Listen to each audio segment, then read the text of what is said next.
It's 2002 in Silicon Valley.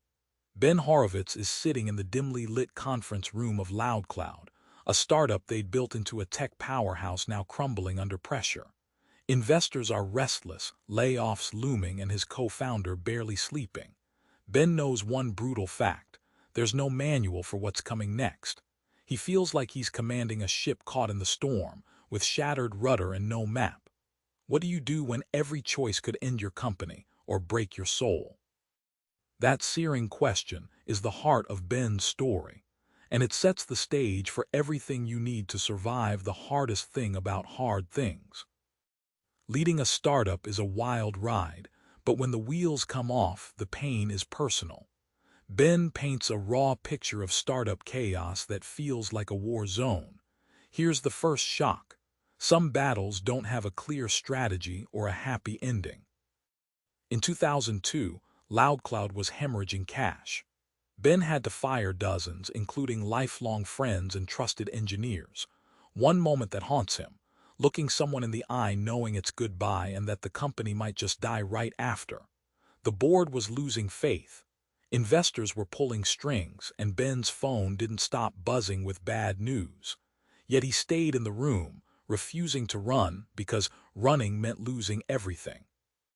Horowitz equates being CEO during a crisis to being the only firefighter in a burning building.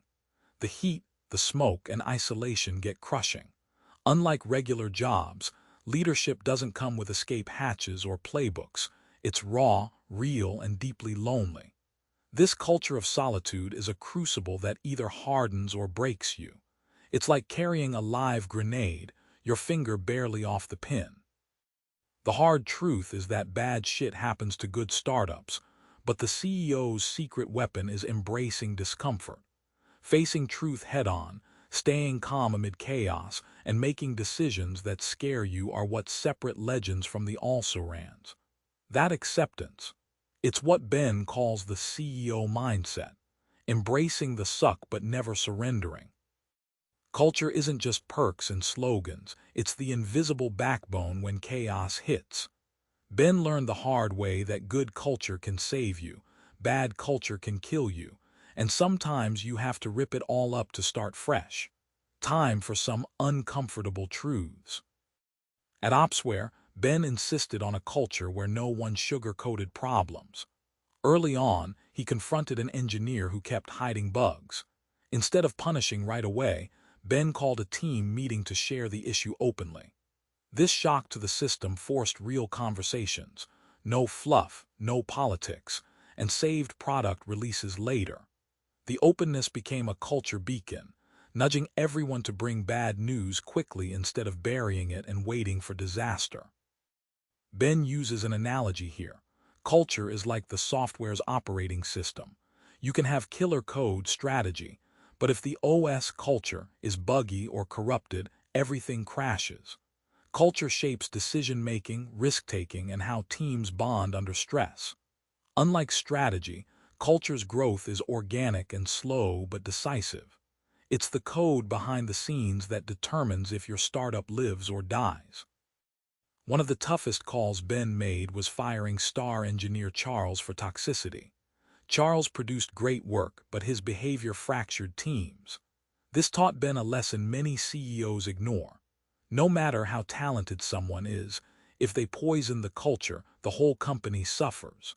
Replacing Charles meant short-term pain, but long-term survival, a brutal trade-off that rewrote Opsware's future.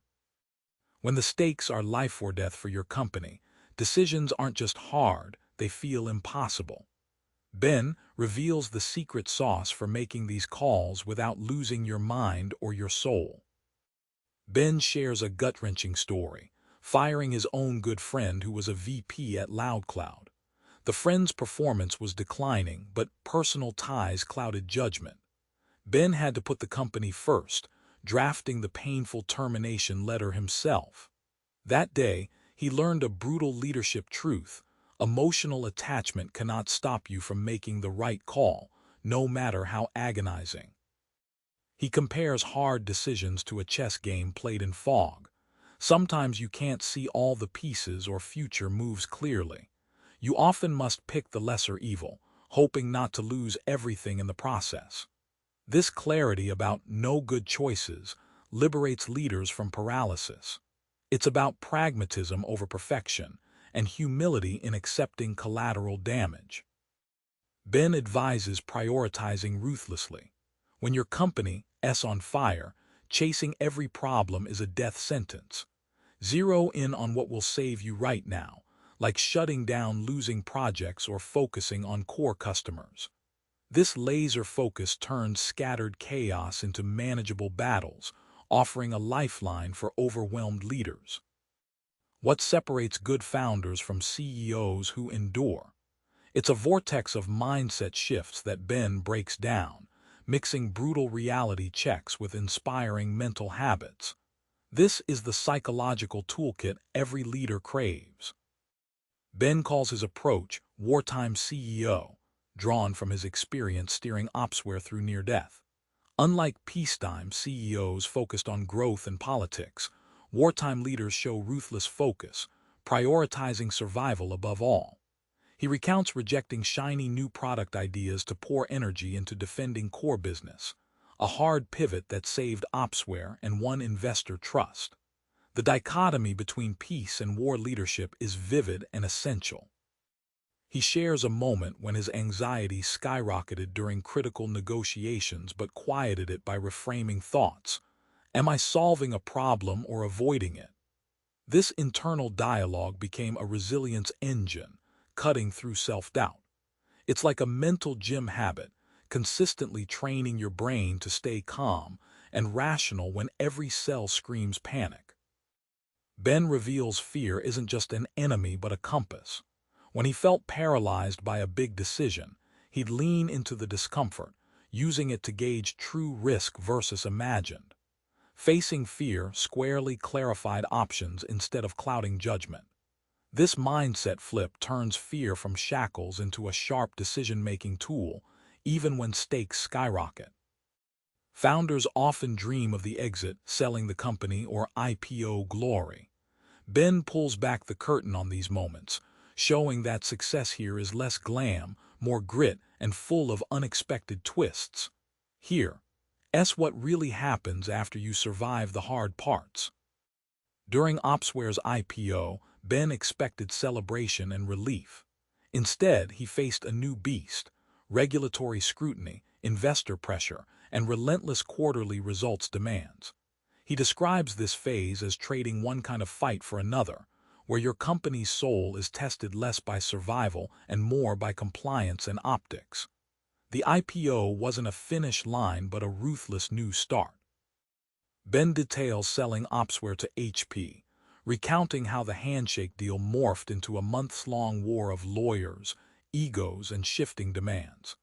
He found his negotiating skills tested like never before, learning that selling a company isn't just a transaction. It's a power dance where timing, patience, and emotional control decide your fate. Post-acquisition, Ben confronted a common trap: culture dilution. New parent companies often squash the startup hustle and innovation that made the company valuable. Ben stresses that preserving culture requires deliberate effort and leadership commitment, or the magic that built your business evaporates. It's a final battlefield many founders underestimate. Remember that night in LoudCloud's conference room, the moment Ben felt the weight of the world pressing down? That's the essence of every CEO's journey: chaos, loneliness, impossible choices. But here's the kicker: surviving the hardest moments is what turns founders into true leaders. So next time you face your own startup storm, lean into the discomfort, guard your culture fiercely, and remember that fear is a tool, not your enemy. Try this.